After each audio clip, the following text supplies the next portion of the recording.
So this safety procedures section is not necessarily as long in number of slides as the last two that we've looked at, but I did want to spend some time talking about it.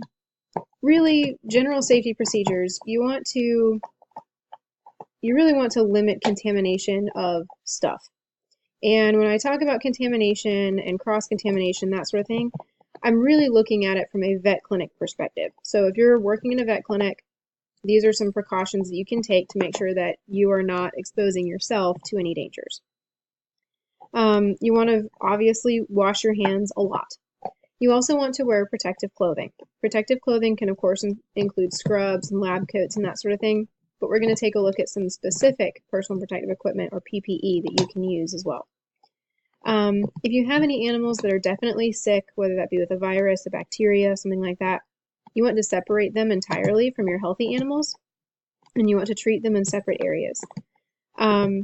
You don't want to eat or drink or store food in treatment areas. A lot of times what happens is in a vet clinic, you end up having a couple different refrigerators. So vaccinations have to be kept cold. They have to be refrigerated before they are administered. So you have a vaccination fridge.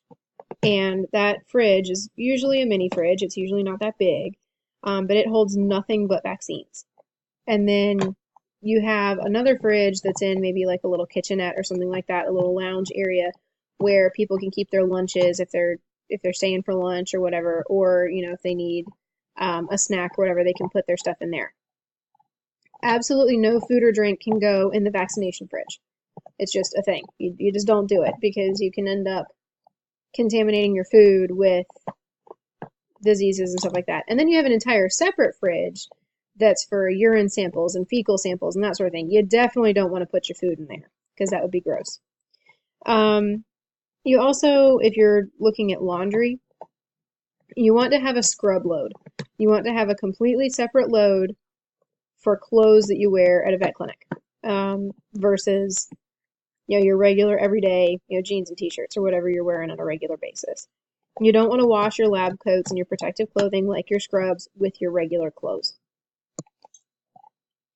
So specific protective clothing. Really, you want to look at whatever task you're performing, and if that certain task needs PPE, then you use it. Not every task that we do with small animals is going to need PPE. Your rubber gloves, rubber boots, face shield, or you can always do goggles as long as they're anti-fog lenses, can be worn if you're handling chemicals or applying any pesticides anywhere. Leather gloves, like what I have up in the top right-hand corner here, those gloves are super thick and they're super tough. Cats can bite you, cats can scratch you, but you won't feel a thing with these gloves on. They're great. And then coveralls and lab coats will also offer some additional protection from minor bites and scratches. As many layers as you can put between you and an animal, the more protected you're going to be. Respirators can also be worn if there's any danger of inhaling some sort of toxic dust or other substances, anything like that. You can wear a respirator or a mask or something like that to protect yourself. And then chemical safety. I want to talk about chemicals for just a minute. There are certain chemicals that we use in a vet clinic.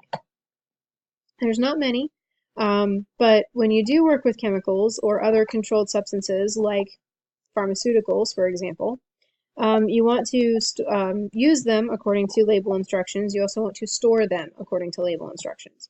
You really want to try and store them in the original container whenever possible. I can go ahead and tell you, for the most part, that's always possible. So store them in the original container. You don't want to overmix chemicals. Like, say you need to mix chemical A with chemical B in order to make a solution for an eye wash or something like that. You want to make sure that you're not mixing too much, right? Because it's not going to keep. You also want to avoid storing chemicals when you can. I know a lot of times it's unavoidable. If you have to store chemicals, make sure that, number one, they're in a locked location, and two, they're clearly labeled. You want to dispose of all chemicals and their containers according to the instructions on the label. And, of course, you want to frequently wash your hands, any exposed areas, any countertops, anything like that, after you've used chemicals. We will finish out with handling in the final video for this lesson.